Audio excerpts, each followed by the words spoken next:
Hi everyone, welcome or welcome back to Misinformation in Science and Society. Here to listen, not to judge. I'm your host Annie, and today with us we have Aaron Erlich. All right, awesome. Hi, could you please introduce yourself a little bit and what you do? Yeah, hi, my name's Aaron Erlich. I'm a assistant professor of political science at McGill University in Montreal, Quebec, Canada.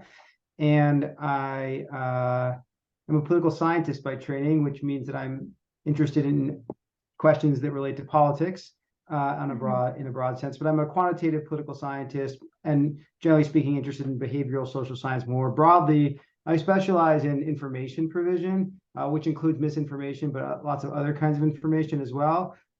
Both in a behavioral sense, where I use a lot of public opinion data, but also in a big data sense, where I actually, digitize lots of things like freedom of information requests. Yeah.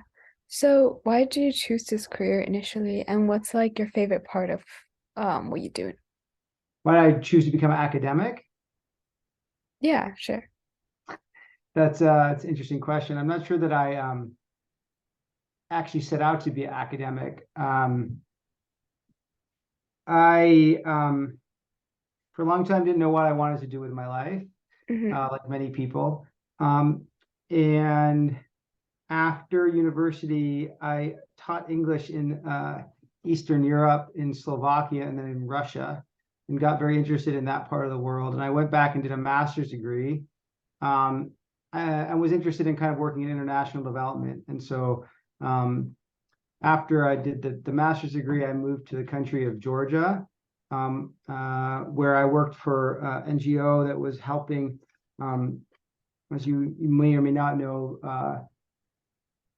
the former Soviet Union used kind of statistics didn't really create meaningful government data. A lot of it was lies and fabrications to try to meet 5-year plans or kind of communist production goals. And Mm-hmm. so there wasn't really much of a history of accurate public opinion polling or accurate kind of data analysis. So the program worked for was helping to help build the first cross-national public opinion poll of the Caucasus that was run on a regular basis. And I Mm-hmm. also did a lot of other kind of impact and survey evaluation work about international development projects. Um, and then to make a long story short, I did the same thing in Kenya. And then I kind of realized that I wanted to get better training in doing that work that I didn't have. I wanted more technical. And since I had worked for organizations, a lot of the stuff that people had done was political, and my undergraduate degree was in government. I went back and did a PhD in political science. Yeah, cool. Um, yeah, the second part of the question was, what's like your favorite part of doing what you do Oh, now? right. I mean, I think like many academics, I guess, I mean, from a research perspective, I mean, I think it's just always exciting to be able to like use like data, socially generated data to answer real world and policy related questions and to be able to try to kind of understand how societies function better and how Mm-hmm. to make them function better if you can on the margins at least. Yeah. Um, and then I also like a lot of the kind of advising aspects and working with graduate students and undergraduate students at McGill. There's a lot of really good undergraduate students, so that's always a pleasure. Yeah, that's awesome. So, why do you think truth is so important, and why do you think misinformation is such a big issue, especially right now?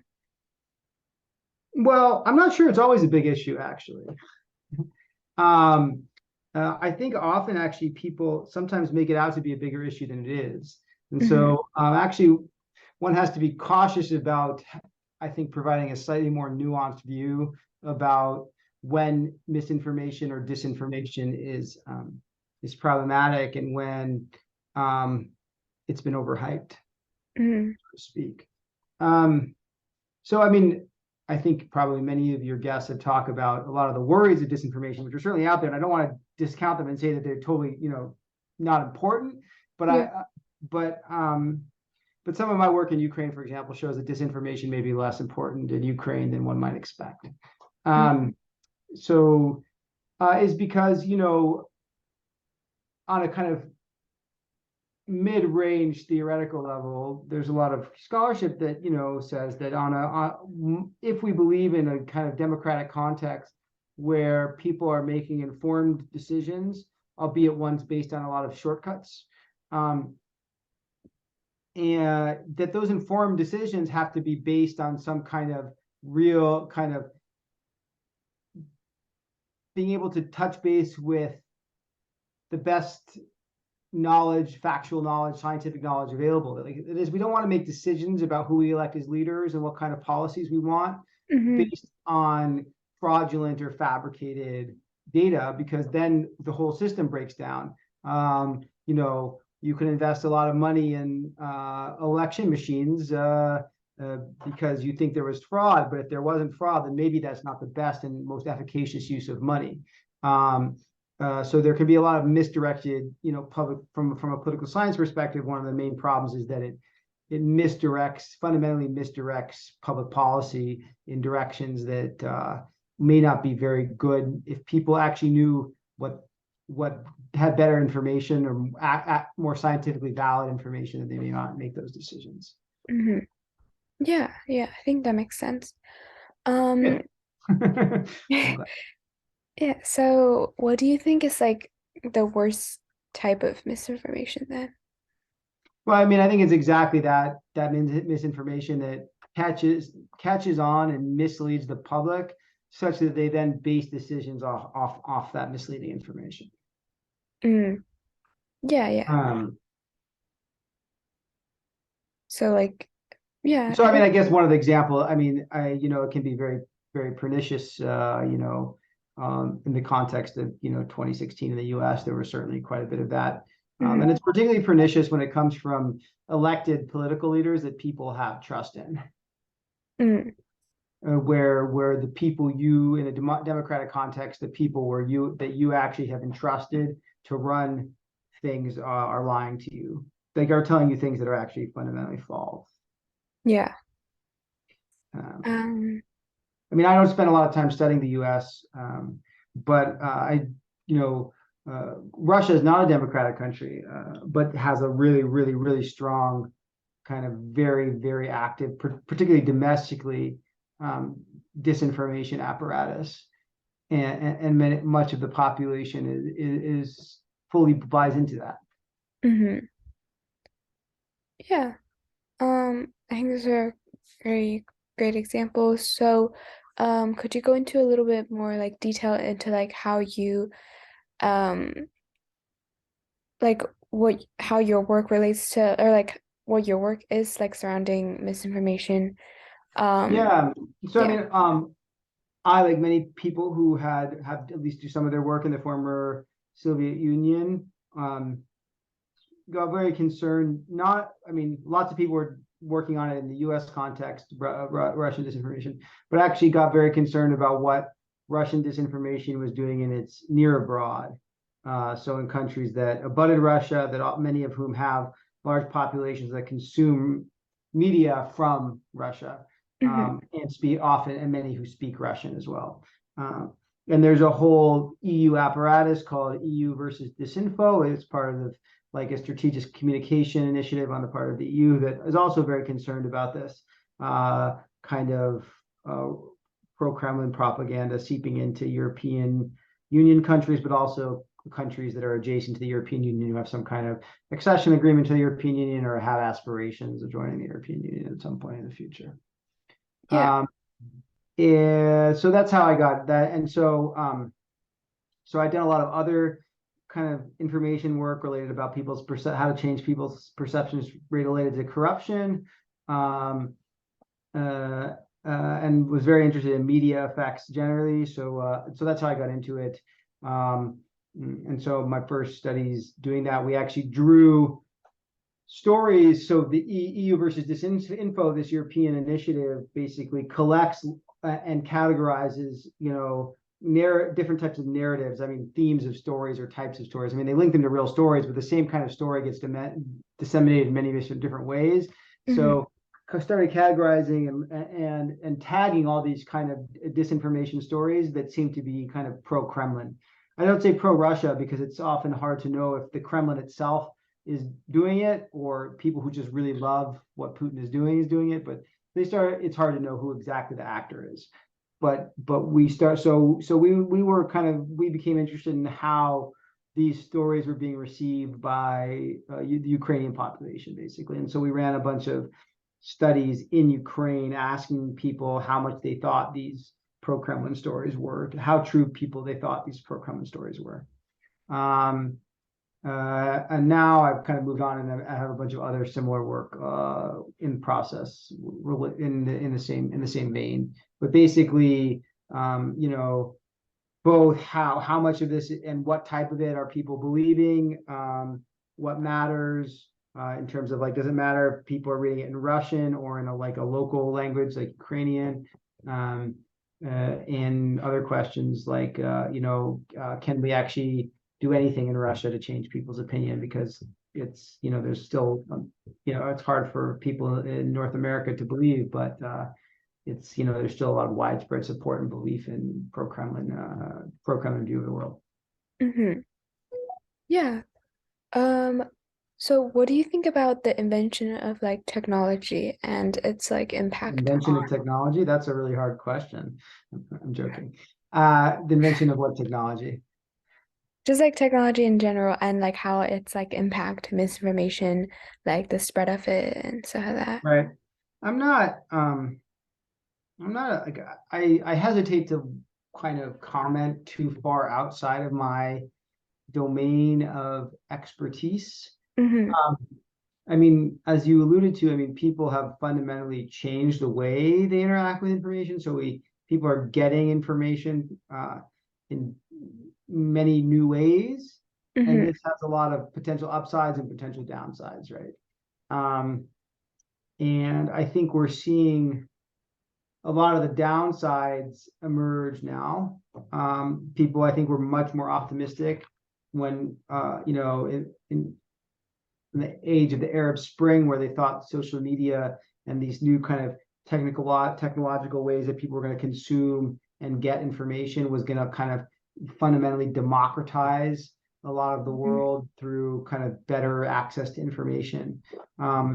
But what we've seen is that there's been a lot of learning on the part of authoritarian governments about actually Mm-hmm. how to manage and control um, uh, information and disinformation. So that it's not just a one-way street where only the people who want more freedom or more democracy or more human rights are able to use these technologies that, Mm-hmm. we see in the case of China and Russia and increasingly other countries around the world. That there's many smart and active people who are thinking about how to use technology to control information such that it's to an authoritarian government's benefit. Yeah. Okay. So, So technology is a tool, right? It can be used for many ends, and in and of itself, without thinking about how different camps are using it, it's hard to know. mm-hmm. I Yeah, mean, for there's a lot of worry now too. For example, with all this Chat GPT and sure. Bing's Microsoft's new integration of that, about Mm-hmm. how much those types of technologies could be programmed to actually spout and spew misinformation. Mm-hmm. You could imagine that that would be a pretty powerful technological tool where um, uh, word embeddings, large natural language processing models could really could be trained to spew just crap. I mean, they already spew a lot of stuff that isn't true. I mean, we know that's one of the problems with them already, but imagine if that's what it was optimized over. Yeah. So I think, it's a Wild West time Yeah. in this world, and so it's a little bit unsure which direction things are going to go in. Mm-hmm. Yeah. So what do you think is like the best thing like normal people, like regular people can do to like help eliminate or like avoid misinformation? Yeah, I mean, so one thing that's interesting, and maybe your viewers would be interesting, is like in the Baltic countries, Estonia, Latvia, and Lithuania, and in Ukraine now as well. There's like Mm-hmm. actually mandated university training, though maybe it should be at the high school level as well, for media, ethical media and information consumption. So because this is such a large problem in that neighborhood, the government is actually saying we really actually need to teach people how to think critically about information in a way that we never did before because we kind of trusted newspapers to do that. Mm-hmm. And so I think that that's not one intervention, but it is like one, like it could be a shift, right? A shift in the way that we conduct education, such that people are really exposed to the importance of triangulating sources, Mm-hmm. verifying sources, thinking about the provenance of information, thinking about what incentives have the people who have, knowing how to identify information, thinking Yeah. about validation. All of these things, you know, uh, are not things that a lot of people get very much kind of formal education or training about. So I think one thing that it could be very important is kind of encouraging, kind of both informally and through formal education, um, you know, having courses about how to critically consume information in a responsible way. Yeah, I think that's a good point. I feel like I remember like learning about it like a little bit when I was younger, but like um yeah, it wasn't really like emphasized, and so and especially like I feel like we were taught about that in the context of like doing like research papers and not Right. like every day like reading. Yeah. So I mean, right. So in high school, right, at least, as I remember, there was a lot of focus on plagiarism, right? Don't Mhm. plagiarize, like cite Yeah. your sources, right? Hmm. Uh, but that isn't like, when you read the news, how do you think about what you're told, right? Like that's a very Yeah. different question. It's not unrelated. I think you're right. Like there's a basis for that already in the educational system, but it's not mandated anywhere. Mm. And it's also not, I just think informally very few schools do that. So, maybe many do. I mean, the US system is very, very decentralized. So, there's a lot of different things going on, and it's hard to know exactly in every school what's happening. Hmm. Yeah, absolutely. Um, so I think those are all my questions about misinformation. So just for fun, like, what like inspires you? Like, is there like an idea, like a book, like a person, like what inspires you? I wish I knew. That'd be really good. Maybe I would have more insight into myself. Um, I had a mentor, Mary O'Hagan, who passed away recently, and I think kind of the inspiration is to go out and I don't always succeed, but to be helpful in the world and to try to help, to help to the extent you can. I think that's my inspiration. I mean, we only have one life, and you got to choose what you're going to do and hope that it's something meaningful to you and worthwhile to others. Yeah. I don't, I mean, uh, I don't know. I'm sleep deprived because I have two children under 3, so I can't remember books very well. But I have lots of other inspiration. I mean, I've gained lots of inspiration from book. I mean, I think it's important to read widely and to listen to podcasts widely and to think widely and to let let different types of voices into your life because you don't know who's going to inspire you at any one moment. And inspiration is comes from all kinds of sources. Hmm.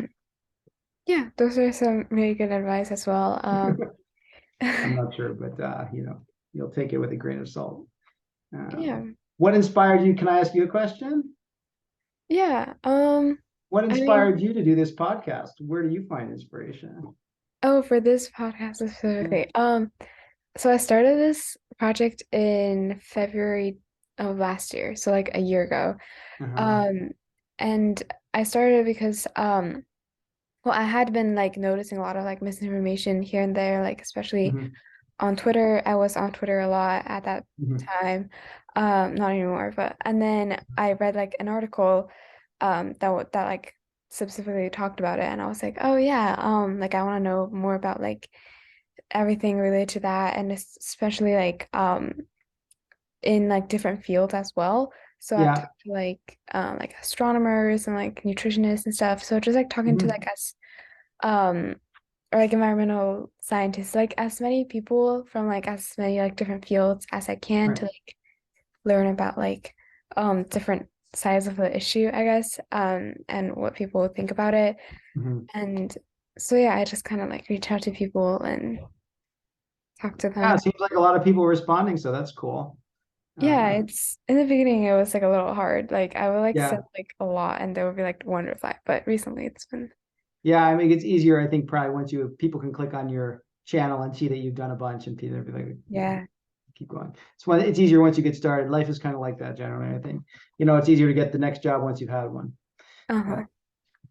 anyhow, good luck with your project. It seems like it's going well, and Thank you. I wish you all the best. For you too. Thank Yeah. you. Anyway, bye bye. Take care.